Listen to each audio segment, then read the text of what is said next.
জয় যিশু। প্রথম পাঠ প্রবক্তা দানিয়েলের গ্রন্থ হতে পানিপাঠ। 7 অধ্যায় 1 থেকে 14তম পদ। দানিয়েল একটি দিব্য দর্শনে দেখতে পেলেন 4টি অতিকায় পশু, অতি বৃদ্ধ একজন আর একজন রহস্যময় মানুষকে। বাবিলনের রাজা বেলশাজারের আমলের প্রথম বছরে দানিয়েল একটি স্বপ্ন দেখলেন। তিনি তখন তার সেই স্বপ্নটি লিখে রাখলেন। একদিন আমি রাত্রিবেলায় একটি দিব্য দর্শন দেখছিলাম। হঠাৎ সামনে দেখতে পেলাম আকাশের 4 কোণের 4 বায়ু মহাসাগরের বুকে একটা আলোড়ন জাগিয়ে তুলছে। তখন 4টি অতিকায় পশু সাগর থেকে উঠে এলো। তাদের প্রত্যেকের চেহারাই আলাদা ধরনের। প্রথমটি দেখতে সিংহেরই মতো, কিন্তু ঈগলের ডানার মতো তার 2টি ডানা আছে। আমি তার দিকে তাকিয়েছিলাম। এমন সময়ে তার সেই ডানা 2টিকে টেনে ছিঁড়ে ফেলা হলো এবং তাকে মাটি থেকে তুলে দাঁড় করানো হলো, যাতে সে মানুষের মতো 2 পায়ে ভর দিয়ে সোজা হয়েই দাঁড়ায়। আর তখন তাকে দেওয়া হলো মানুষেরই মন। তারপর সামনে দেখতে পেলাম আর একটি পশুকে, দ্বিতীয় একটি পশুকে। সে ছিল ভাল্লুকেরই মতো দেখতে। সে একদিকে কাত হয়ে দাঁড়িয়ে ওঠবার অবস্থায় ছিল। তার মুখে তার দাঁত দিয়ে ধরা ছিল 3খানি পাঁজর। তাকে তখন বলা হলো, এবার ওঠো, নাও, প্রচুর মাংস খাও তুমি। আমি তখনও তাকিয়ে আছি। হঠাৎ দেখতে পেলাম আর একটি পশুকে। এটিকে দেখতে চিতাবাঘেরই মতো। এর পিঠে পাখির ডানার মতো 4টি ডানা। এই পশুটির 4টি মাথা। একে দেওয়া হলো প্রভুত্ব করার অধিকার। আমি তখনও সেই নৈশ দর্শন দেখছি। হঠাৎ সামনে দেখতে পেলাম 4র্থ একটি পশুকে, ভয়ঙ্কর, বিকট ও অতি শক্তিশালী একটি পশুকে। তার বড় বড় লোহার দাঁত। সে সব কিছু গুঁড়ো গুঁড়ো করে গ্রাস করছিল আর বাকি সব কিছু পায়ের তলায় পিষে ফেলছিল। যে পশুগুলি তার আগে এসেছে তাদের সকলের থেকে তার চেহারা আলাদা ধরনেরই ছিল। তার 10টি শিং ছিল। আমি সেই শিংগুলো লক্ষ্য করে দেখছিলাম। হঠাৎ দেখলাম সেগুলোর মাঝখানে গজিয়ে উঠল আর একটা শিং, আকারে ছোট।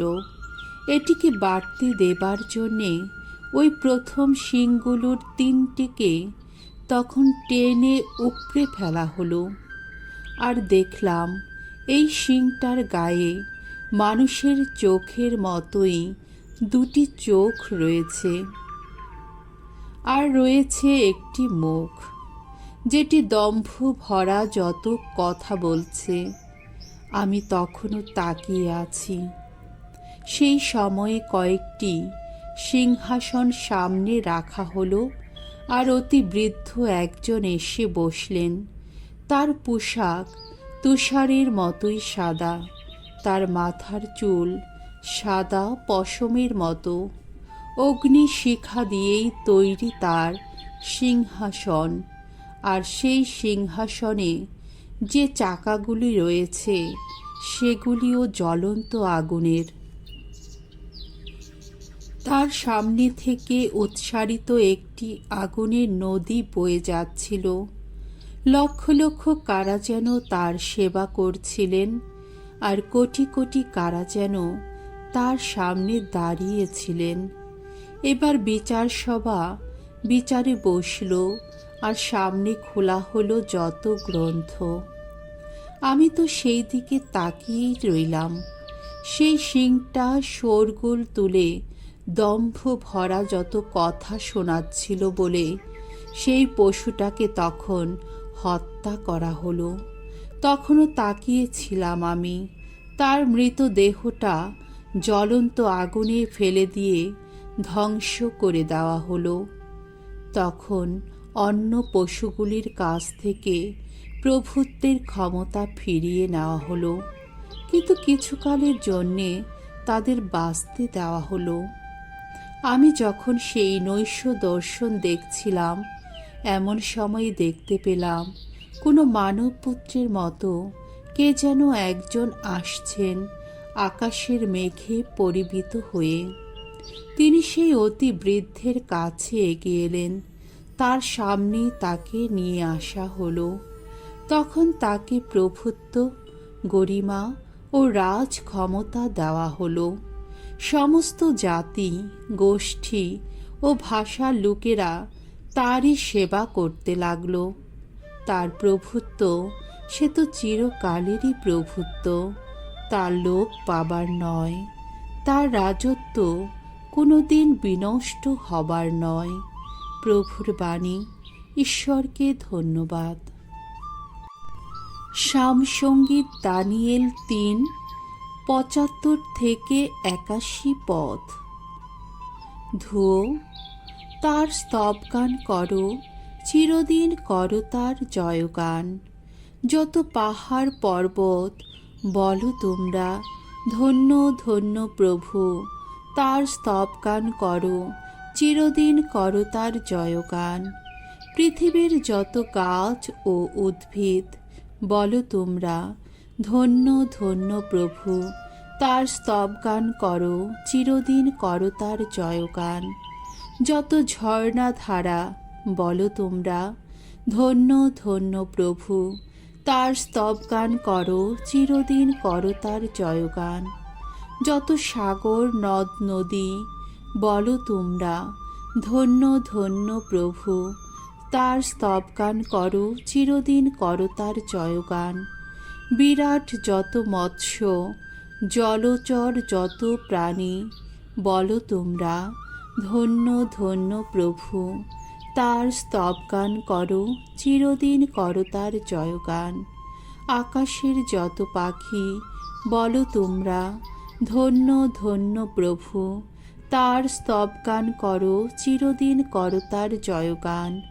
পোষা যত পশু, বন্য যত পশু, বলো তোমরা, ধন্য ধন্য প্রভু। তার স্তবগান করো, চিরদিন করো তার জয়গান। বাণী বন্দনা। জয় জয় প্রভুর জয়। তোমরা সোজা হয়ে দাঁড়াও, তোমরা মাথা তুলেই দাঁড়াও, আর দেরি নেই, এলো মুক্তির দিন। জয় জয় প্রভুর জয়। মঙ্গল সমাচার। লূক রচিত মঙ্গল সমাচার 21 অধ্যায় 29-33তম পদ। ওসব ভয়ঙ্কর ঘটনা যখন তোমরা ঘটতে দেখবে, তখন বুঝবে ঐশ্বরাজ্য আসতে আর দেরি নেই। যিশু তখন তার পুনরাগমনের নানা ভয়ঙ্কর পূর্ব লক্ষণের কথা শিষ্যদের কাছে বলছিলেন। এই প্রসঙ্গে তিনি তাদের এই উপমা কাহিনীটি বললেন।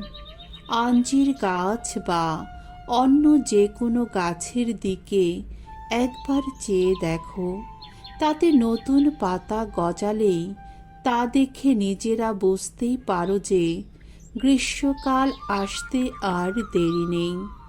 ঠিক তেমনি ওসব ঘটনা যখন তোমরা ঘটতে দেখবে, তখন বুঝে নিও ঐশ্বরাজ্যের সেই সময়েরও আর দেরি নেই। আমি তোমাদের সত্যি বলছি, এই যুগে লোকেরা পৃথিবী থেকে অবলুপ্ত হওয়ার আগেই ওই সব ঘটনা ঘটবে। আকাশ ও পৃথিবী লোপ পাবে, কিন্তু আমার কথা কখনো লোপ পাবে না। প্রভুর মঙ্গলময় বাণী। খ্রিস্ট প্রভু তোমার প্রশংসা হোক।